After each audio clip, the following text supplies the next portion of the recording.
Matinding pahayag ang inilabas ng lead counsel ni Vice President Sara Duterte bilang tugon sa mga akusasyon na ibinabato laban sa kanya. Ayon sa abogado ng pangalawang Pangulo, walang basihan at puro spekulasyon lamang ang mga paratang na ipinupukol ni dating DepEd Secretary Armin Luistro. Ani niya sinusubukan lamang ng dating kalihim na sirain ang reputasyon ni VP Sara sa pamamagitan ng paglabas ng mga maling impormasyon upang lituhin ng publiko. Matatandaang ilang beses ng binatikos ni Luistro si VP Sara kaugnay ng mga isyu sa Department of Education at paggamit umano ng confidential funds.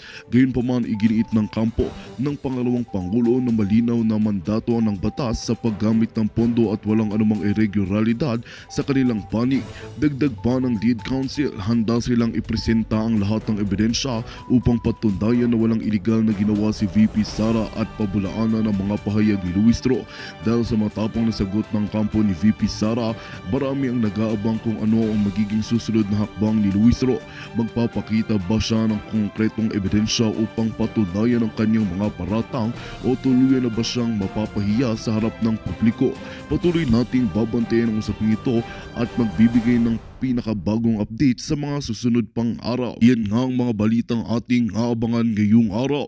Para sa mas marami pang makabuluhang balita at napapanahong impormasyon, huwag kalimutang mag-subscribe sa Pinas Balita. Sama-sama nating subaybayan ang mga susunod na issue at maging bahagi ng pagbabago sa ating bayan.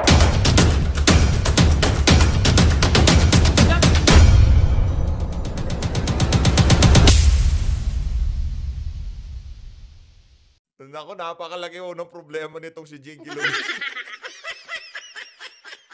Yan, nung nakikita nyo na yan, si Attorney Sheila Sison, siya ho ang lead legal counsel nitong si Vice President Sara Duterte.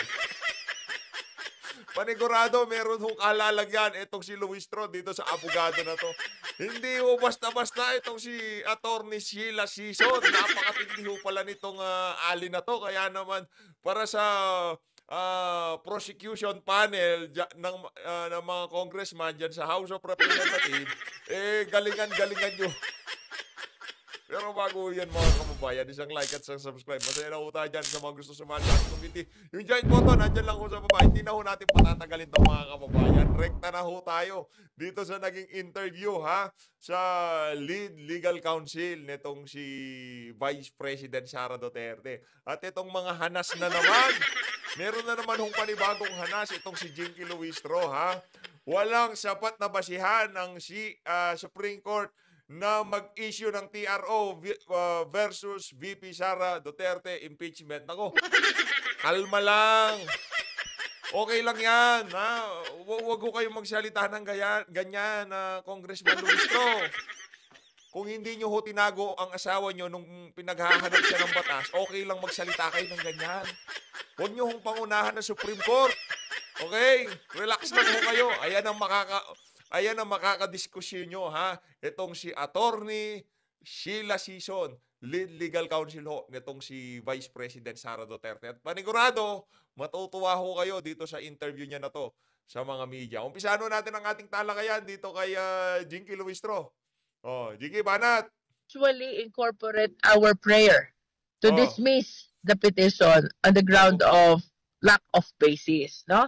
Kagaya po ng ating na-discuss na kanina, it is our humble submission na wala pong sapat na basehan ang Korte Suprema para mag-issue ng TRO. Regarding... Yun ang problema natin dyan, Jinky Luistro. Diba? Maging Supreme Court Justice ka muna. Mapasali ka muna sa mga tawag dito yung nasa Supreme Court, yung mga maging Supreme Court Associate Justice ka muna bago mo kami paandaran na walang basihan o wala yung TRO na yan, na yung petition at ng kampo ni Vice President Sara Duterte. Hayaan ho natin. Yung Supreme Court, sila ho ang pinakamataas na korte sa ating bansa. Sila ho magdidesisyon dyan. Wala ho kayo sa lugar. Diyan kayo sa House of Representatives. Legislative kayo. Na-impeach nyo na si VP Sara dyan sa House of Representatives. Nasa Senado na. Ngayon, kini-question. O, karapatan ni VP Sara yan. Lahat ng legal remedies, lahat ng pwedeng hakbang na kung saan nakikita ng kampo ni VP Sara na magbebenepisyo ang kanyang kampo, gagawin ho nila lahat. Kung paanong pambababoy ang ginawa nyo sa kanya dyan sa House of Representatives, sa mga hearing, sa mga komite na kung saan binaboy nyo si VP Sara, ano ba naman ho? Yung dumulog sa Supreme Court itong ating pangalawang Pangulo. Napakawalang yan nyo naman pala.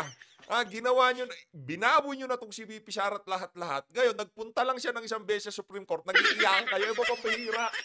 Huwag mo kayong ganyan. Mga walang yang to. Ito talagang si Chinky Luistro. Tuloy. The impeachment complaint. Sapagkat ito pong mga binanggit nilang dahilan, number one, hindi kami sumunod sa verification rule. We did follow the verification rule. As a matter of fact, we followed. Ang hirap nito mga kababayan, gumasta na ho ng tag 150 million itong si Tambaluslos para sa mga congressman na pumirma. Tapos hindi, matiteknikal lang. Yan ang problema natin ngayon. Pagka na-technical, yung impeachment na yan laban dito kay Vice President Sara Duterte. O anong mangyayari doon? Meron ho siyang 1-year immunity. Maghihintay na naman ho ng isang taon bago ho siya masampahan ng panibagong impeachment complaint. Siyempre, mag-aapat na taon. Pagkatapos ho ng isang taon, pagka hindi na naman natrabaho itong si VP Sara, naku, kung ako sa inyo, magbalot-balot na kayo. Ayusin nyo na yung escape strategy nyo. Dahil, pagka si VP Sara naupo, naku, lahat ng katarantaduhang ginawa nyo, hindi sa kanya hindi sa kanya kasi hindi gumaganti yung mga Duterte na yan. Wala akong pakialam yan. Ang gusto lang ng mga Duterte makapaglingkod sa sambayan ng Pilipino. Lahat ng kabalbalan na ginawa nyo sa sambayan ng Pilipino, yung pagnanakaw na ginagawa ngayon ng mga politiko, may kalalagyan kayo kay Vice President Sara Duterte. Yun ang ating sigurado niya. Tuloy! Mamaya pa grabe naman yan. Ang ganda naman ho nitong si Ma'am Sheila Season. Tingnan nyo naman yan mga kababayan. Kahit sa pagharapin pa ho natin itong si Chinky Luistro at itong si Ma'am Sheila Season, parang parehas ata sila ng salamin, no? Parehas sila ng salamin. Grabe, ang ganda ni Ma'am Sheila Season. Word for word. Yung kanilang allegation na siningit lang ang verification page after the complaint was filed already and transmitted to Senate. That is not true. Sapagkat itong 215 members of the House, they can truly attest na during the signing of the complaint, kasama na po ang verification page, and on the same caucus meeting, naganap po ang panunumpa ng ating mga members of the House in front of our Secretary General as verification process, no? Yun pong sinasabi. Ang tanong, meron ho kayang ebidensya yung yung mga sinasabi nitong si Luistro. Baka puro laway na naman yan, Baka ano na naman yan, ginugud time nyo na naman kami, kagaya nung ginawa nyo dyan sa Committee on Bad Government. Ito kasing Jinko Luistro, nakapag-pronounce lang ho siya na medyo mahusay-husay sa mga hearing dyan sa House of Representatives. Ayun, kasama na ho siya sa prosecutor panel ng House of Representatives diyan sa impeachment ni Vice President Sara Duterte. Pero pagdating ho sa argumento, sa debate, nako, galing-galingan mo madam dahil itong si Attorney Sheila Season, ika nga, markado na kayo dyan sa abogado na yan. Game. Sabi nila, hindi namin kayang aralin ang 7 articles of impeachment in a day. This is misleading sapagkat ang totoo po niyan, since the filing of the first 3 impeachment complaints, ay nagkaroon na po ng individual evaluation ng mga congressmen.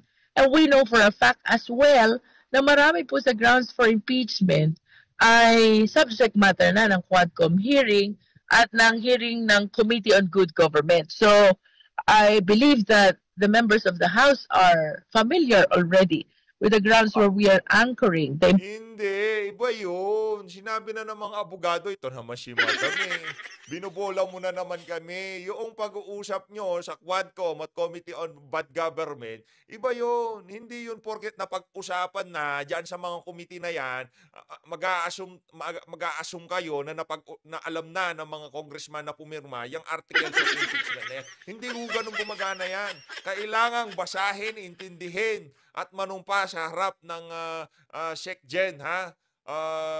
Ang mga pipirma dyan sa impeachment na yan, itong si Vice President Sara Duterte, hindi gumagana yung ganyan. Napag-usapan na yan sa Quadcom, dyan sa Committee on Bad Government. Alam na nila yung mga nakalagay dyan sa articles of impeachment. Hindi ganun gumagana yun. Congressman Luis, tignan nyo ako, hindi ako abogado, hindi ako congressman. Pero dahil nakikinig ako doon sa mga individual na kung saan nandun sila sa tama at hindi para lamang ma-impeach itong si Vice President Sara Duterte, hindi ko kami madadala ng mga pambubolang ginagawa niya sa bayan ng Pilipino. Tuloy. Talaga si Impeachment Pangulo, complaint. oo. And about the due process of the Vice President, ito po i-cater natin ng maayos. As a matter of fact, sa impeachment trial po, she will be given summons, she will be asked to file her answer, and she will be asked as well to appear and present her evidence. Yun po yung requirement ng due process. Wala po sa batas na bago mag-file ng impeachment complaint, i-notify muna ang Vice President, no? So ito pong ating mga paliwanag na ito, ang dahilan kung bakit kami naniniwala na dapat i-dismiss, i-deny itong petition for issuance of. Kalma lang, huwag naman pa unahan ng Supreme Court. Grabe naman. Noong binabalahura nyo tong si VP Sara, kahit walang basehan, kahit pinag-uusapan pa sa Commission on Audit, yung mga tinatalakay nyo dyan sa House of Representatives, hindi naman nangingialam ng Supreme Court sa inyo. Hinahayaan naman kayo Bakit ngayong dumulog itong si VP Sara sa Supreme Court, trabaho na ng Supreme Court, pinapakialaman nyo pa? Kala ko bang separation of power tayo dyan? Akala ko bang co-equal branch tayo dyan? Kung co-equal branch at separation of power tayo, kung ano man ang sinampa sa Korte Suprema, hayaan nyo yun. Huwag nyo pakialaman yun. Pakialaman nyo, pag-aralan nyo yung mga articles of impeachment na kung saan hindi kayo magmumukhang tanga pagka hinumpisahan na yung impeachment trial na yan. Kasi panigurado, pagka nahanapan kayo ng butas dyan at talagang nalatag ng maayos ng defense ang kanilang mga argumento na kung may kalalagyan kayo. Doon pa nga lang sa unang first article of impeachment, yung pagbabanta sa buhay nitong si Bangag, nitong si Kokak at nitong ni Tambaluslos, sablay na ho kagad kahit ilang abogado hong pakinggan natin, yung mga nasa gitnang abogado Hindi yung mga abogadong kagaya nitong si Luis Tro na tumatanggap ng pabor kay Tambaluslos. Sabihin mong hindi, sinungaling. Sabihin mong hindi ka tumatanggap ng pabor kay Tambaluslos sa Jinky Luistro. Sige nga, sabihin mo sa amin hindi ka tumatanggap. Pagka hindi mo ginawa yan, wala ka namang wala ka namang akap na ipamimigay. Di ba? Wala ka namang ayudang ipamimigay. Kapal ng mukha mo, kala mo kung sino ka makapagsalita nung binibira nyo si VP sa House of Representatives, di nakikialaman sa Supreme Court. Ngayon dumulog si VP sa Supreme Court, pinakikialaman yung trabaho ng Supreme Court.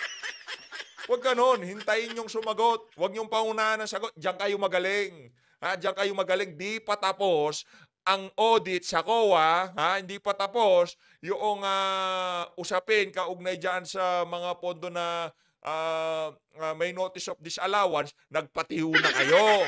Diba? Ganyan kayo dyan sa House of Representatives. Ang hilig yung magpatiho na. Hindi pa tapos yung pinag-uusapan sa COA, nag-imbestiga kayo. Ngayon, paano yung findings ng COA, malinis si VP Sara? Saan kayo pupulutin?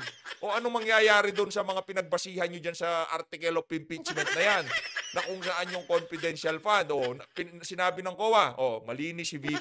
Kaso ang problema dito, na-prejudge na. Dapat ang magiging resulta ng findings ng COA pabor doon sa mga findings ng House of Representatives. Kaya kayo nagpatiho na. Nakuha nyo ho ba mga kababayan kung gaano kasi siraulo tong mga congressman na to, kagaya nitong si Jinky Luistro. Inunahan ho nila ang COA para para maimpluwensyahan ho nila kung ano man ang magiging resulta ng ginagawang investigasyon ng Commission on Audit. Dahil dyan sa mga ginawa nilang investigasyon dyan sa House of Representatives. Yun ang problema dito sa mga congressman na to. Ngayon, tumakbo si BP sa Supreme Court. Ngayon ho, pinangungunahan na naman ho nila.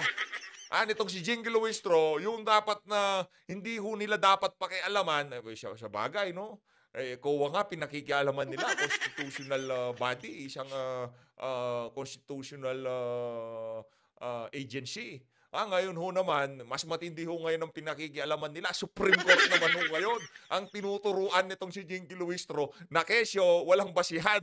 Yung isinampang TRO nitong si BP sa ika-4 na impeachment laban sa kanya. Ngayon naman, medyo ganado tayo ngayon kung ganado ho tayo ngayon, alam nyo na gagawin. Siyempre, sa mga baguhan lang ho dito sa PH Update. Isang like at subscribe. Masaya na ho tayo sa mga gusto sumali sa ating community. Para kayo ang pinakauna makakita sa ating mga reaction video dito sa PH Update, alam nyo na ho gagawin. Yung subscribe button, yung share button, yung like button, nandyan ho lahat yan sa baba. Kung hindi ho kayo makapag-subscribe, ano magagawa natin? I-like nyo na lang. Kung hindi kayo makapag-like, ano magagawa natin? I-share nyo na lang. Alin dun sa tatlo na yon, papalakpakan na ho kayo.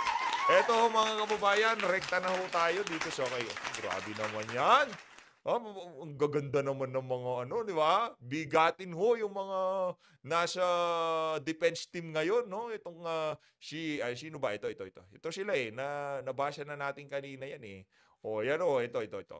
Bigatin ho former President Roddy Duterte, Attorney Lucas Carpio Jr., Attorney Philip Siegfried Fortun, Attorney Sheila Sison, lead counsel. Yari itong prosecution panel sa mga abogado nitong si Vice President Sara Duterte. Dito sa isa na to, kung yung mga impeachment na napanood natin sa mga nakalipas na panahon, nagkaroon ng brasuhan, nagkaroon ng bastusan, sa tingin ho natin dito sa isa na to, hindi ho nila basta-basta mababraso itong mga abogado na nasa Defense Council nitong si Vice President Sara Duterte. Pero sa tingin ho natin, itong si Ma'am Sheila, di pa ho ba kayo kinakausap ng administrasyon?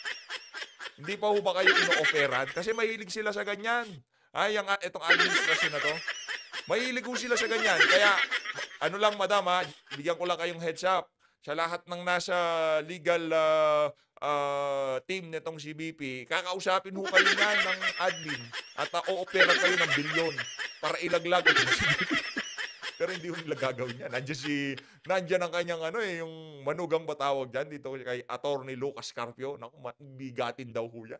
Matindi daw ho yung na yan, yung abogado na yan. Tsaka yung si Attorney Philip Siegfried Fortun. Naku, mga bigatin ho yan. Ito, pakinggan ho natin itong lead counsel nitong si Vice President Sara Duterte. Game? Ma'am, are you confident na may lalabas na ng Supreme Court yung decision bago mag-convene yung Senado? Kasi sinasabi ni Senate President Chis Escudero kanina na hindi sila magko-convene hanggat walang otherwise mag-release. Granda naman yan. Pagka ganyan nakikita ho kasi natin, medyo ginaganahan tayong pero pagka itong si Luis, nakita nyo yung tipong, ba't parang walang ganang gumawa ng reaction video si PH Update? Parang malungkot ba? Parang gano'n. Gano'n no? Pero pagka nakikita natin, kagaya nitong si Ma'am Sheila Sison, itong si Attorney Sheila Sison, parang nabubuhayan tayo ng loob yung dugo natin talagang grabe, ang ganda ho niya, no? Tuloy natin. Yan ka na naman, PH Update. Tuloy natin. Game. Ng TRO ang Korte Suprema. Hindi ko mapapamunahan ang Korte Suprema kung ano ang gagawin niya dun sa mga petisyon ngayon. Yun ang dapat nasagot. Jinky, narinig mo ba yun, Jinky? Hoy, Aling Jinx, narinig mo ba yung sagot? Hindi ko pwedeng pangunahan. Kayo dyan sa House of Representatives, mahilig magpatiuna. Pati Supreme Court desisyon o kung ano man ang ilalabas sa Supreme Court, pinangungunahan nila. Files kanya. But if you're asking me if I want something for a resolution, or if we're hoping for some immediate resolution from the Supreme Court, I think pangarap naman yun ng bawat abogado diba? Ang talagang inaasam namin, sana mabigyan ng pansin yung aming petisyon because these are really constitutional issues.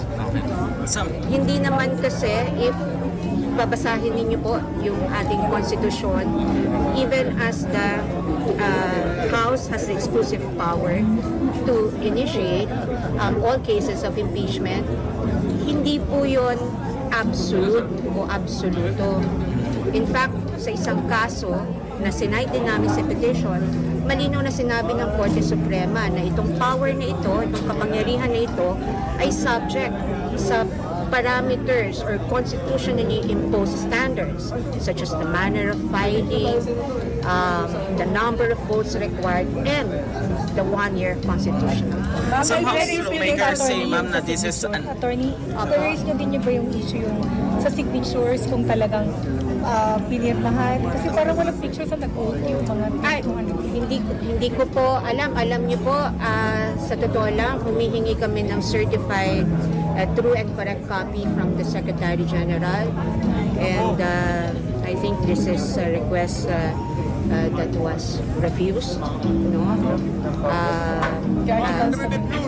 Yes. Bakit rinefuse?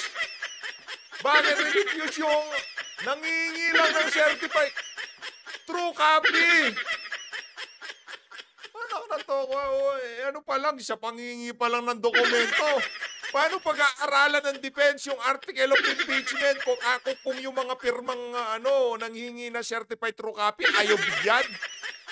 Ang daya naman, di pa nag-uumpisa laro, madaya na kagad.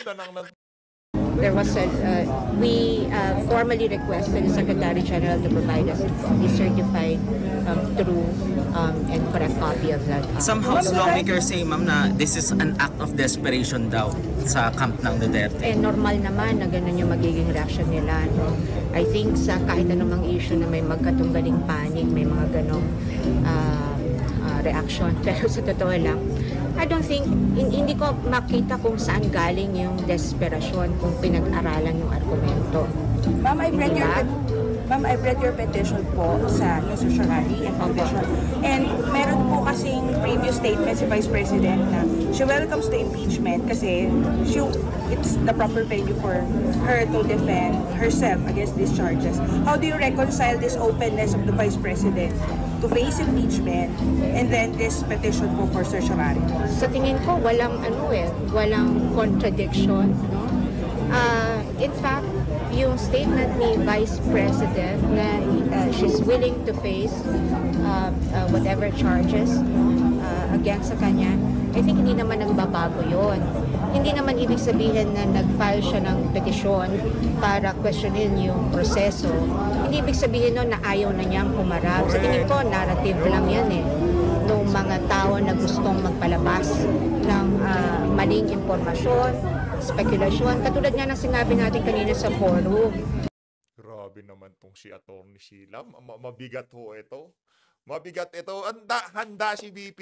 Handa ho. 10,000%. Ready na ho yan. Yung mga ebidensya, yung kanilang depensa dito sa mga ibinabato sa kanya. Handa na. Kaso ilagay lang natin doon sa tama. Kasi pagka inumpisahan natin yan mali, di ba? Puro mali yan, kagaya ng ginagawa ni Luistro, di ba? Yung ginawa ho nila dyan sa Committee on Bad Government, inumpisahan ho nila ng mali. Hindi pa tapos yung sa COA, nagpatiho na sila. Mali na ho yung pag-uumpisa Una sa lahat, di pa ho dapat sila nag-iimbestiga ngayon. Diyan sa confidential fund. Kasi merong tinatalakay na yung issue na tatalakayin, tinatalakay pa sa Commission on Audit. At sila ang ahensya na talagang merong karapatang tumalakay doon. Hindi ho nila hinintay matapos. Nagpatiho na ho itong mga walang yang to.